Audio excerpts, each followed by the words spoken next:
If an emperor demanded a quarter of your income, you'd call it tyranny. But when the tax man does it, you call it April. So ask yourself why you call yourself free.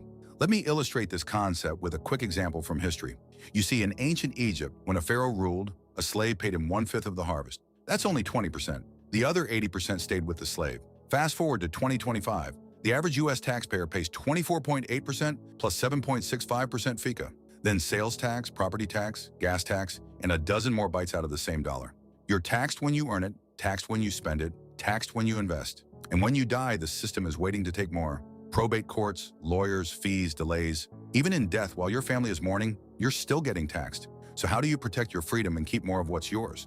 Now, nobody ever wants to tell you how to do this, but here it is. And it's all laid out in this book in plain English. If you have a business, you're not going to hold it in your name. That's a trap. You're going to put it in a personal property trust. If you own a house or any other properties, you're going to hold each one in its own land trust. What about your money? You're going to put your bank account into a personal property trust too. And this is the wildest part. You're not going to be the beneficiary of any of these trusts. You're going to set up a living trust to be the beneficiary of all of them, and then you become the beneficiary of the living trust. This is called the layering method, the ultimate generational wealth strategy to own nothing and control everything. Tap the orange shop link and grab the Living Trust book for seniors that keeps the taxman away. You've been paying them your whole life. Now it's time to reclaim your freedom.